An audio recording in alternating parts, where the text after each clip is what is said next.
with LexSwitch, are one of their partners here.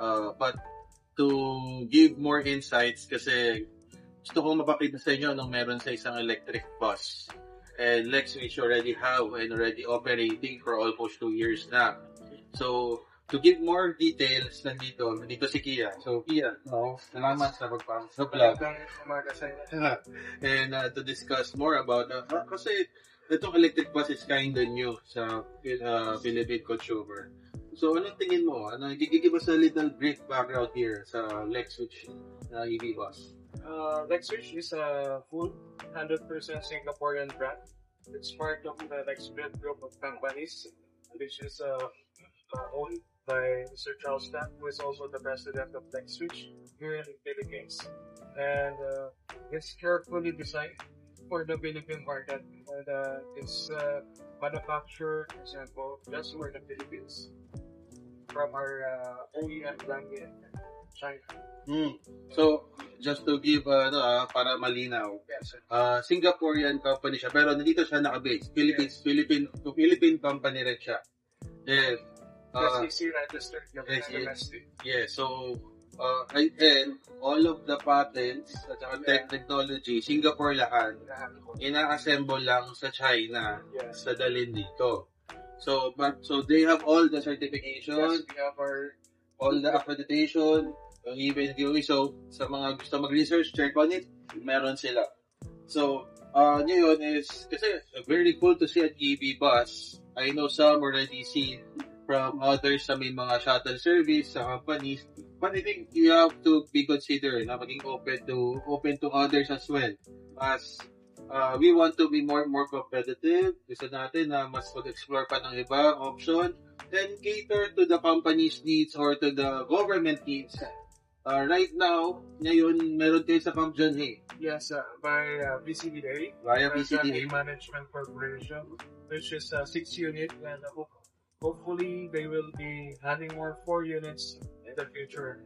So, hindi lang siya pang kooperatiba, hindi lang siya pang private corporation, pati pwede rin po siya sa mga non-government organization or sa mga government units natin. Yes, so yeah, perfect sa company shuttles, perfect sa mga nandito sa mga areas of business districts, like siyempre VGC, sa Eastwood, ASEANA, pwede rin sa MOA Complex. Yes, sir. So very, very, na catered siya. Then meron din silang automatic na AFCS. Meron po kaming AFCS, may sarili din po kaming GPS. Fleet management system na natatrack real-time yung mga buses, yung magano sila kabilis bumiyahe at yung driving pattern ng driver. Makikita mo kung itong driver na to, average ito ng 50 lagi, yung speed limit dun sa area na route na is 20 or 30 lang. Oh, so yun. Up to that data, kasi very important kasi na niya yun. Hiningi kasi yung datos at saka study. Yes, sir. And kung walang maibigay na study or datos sa either sa kumpanya or government or sa client, hindi rin makakabigay ng assurance at makakapagbigay ng pondo, whether private or public, to assure na the system is working. And it's catering for the public or for the employees, for the all growers, parts growers. So I think let's balik tayo dito sa vehicle itself. Yes, sir. I think this is the vehicle that you provide for now. Yes, Alam ko meron pang upcoming ones, as you said to me. But ito, specifications. Anong give us specifications ito, sir? You can drive up to 200 kilometers. Actually, we have tested this in Baguio City. We have been to Cannon Road. We have driven this from Quezon City to Iloilo, from Alabang to Clark. No charge of the middle drive. Wow. So, with aircon, with low passenger. Ang lakas ng aircon, yun ang hindi ko gusto ko marinig yun or ma-feel yun na malamig yung aircon, na hindi ka This aircon is carbonless actually, sir. Just cleaning ka lang dito. That's maintenance. Yeah. Again, you have to be particular sa mga operators. You have to, and then for some, para malaman, it's easy to maintain this vehicle. Just cleaning, just checking the greasing, just checking the brake fluid. How about sa safety net? Safetyness nito, sir, meron pong sariling, itong floor na tinatapakan natin, dito yung batteries natin. So, if ever na magkaroon ng problema, yung batteries stored mag-catch in fire, itong tinatapakan natin na is proof siya, na pa-split yung sabog or yung apoy palabas. And may time siya na makababa muna lahat. Yeah, the thing na mata yun pinag-iisipan. And ang maganda din is that all of the safety features are already makikita mo agad siya. So kung hindi mo pa nakita yun, pasaway na talaga yung commuter. So let's be realistic on that. It's a two-way street. Someone will provide the vehicle. It's up to us, the commuters, to really utilize it properly. Yes, sir. So, let's move naman dun sa charging capabilities. Anong charging port nito? And anong preferred charging mo for this type of vehicle? This type of vehicle is a GBT, charging port niya, which is pasok na sa Department of Energy guidelines with the low and the EO12. And at the same time, depende yung kailangan mo rin. Kunyari kung may fit ka na for commercial, parang cooperative na kung yan, nasa 10 units, syempre kailangan mo na ng fast charger.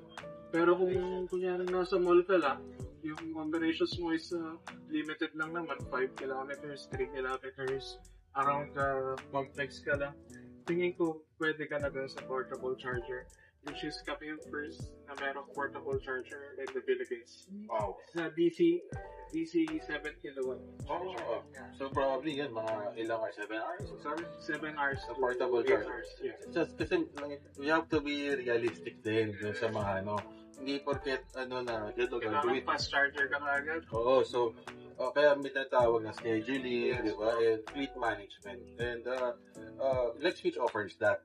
So, dun sa mga interested parties, kaya may mga discussions muna, may mga tanong na kailangan ma-provide at masagot. Kasi kapag hindi tayo gusto na interested kami, pero pagdating doon, so you have to do research both ways para masagot nila yung hinahin nyo, especially, and hopefully the government could adjust din sa certain routes for EV. So we're LexSwitch can adapt to it naman in certain ways. So we will follow definitely the government's mandate or guidelines for the players. And then moving with I think na kanina na-mention yung safety. Let's go for price. Okay, price. Ang number one question ng mga cooperative natin o ng mga customers natin. This vehicle is a 4.3, 60 published rate SRP. You can also check us on the AOTR website, which is they put the price 4.360. And for 4.3, probably they'll ask, bakit 4.3? Mahal naman. They said may other partners are more cheaper. What stands out for LexSwitch? Definitely yung pagkakaiba namin sa ibang mga players is especially our structure. This is a monocoque body. It's not a truck chassis. This is like a vehicle, like a MPUV that's a monocoque. Then also yung body nito is full crew, which is 40% lighter, and it helps on the battery efficiency. And I think nasabi mo rin kasi kanina yung safety pa lang yan. Even if there's a problem, it can do it. Yung safety, Pagka uminit yung battery, syempre kailangan natin panawin yan. Pagka may certain automatic na kukuha yung aircon to cool the batteries. So talagang nag-a-adjust automatically yung system niya para very nice, very nice. Yes, dapat yun malaman ng mga viewers na rin, especially sa mga interested parties. Yes. So I think yun, last, sir, you can invite everybody, and to ask if there are inquiries. Let's, go ahead, sir. You can visit us on our Facebook page, LexSwitch. You can also go to our website, lexswitch.com.ph. You can also email us at sales@lexswitch.com.sg, or you can contact Electric Vehicles Philippines at FAU, our partner and our ED there. Thank you so much, everyone. And for the next, is we can discuss further. And if they have new models, everything we will inform you right away. So, stand out. Thank you so much, everybody. Bye-bye.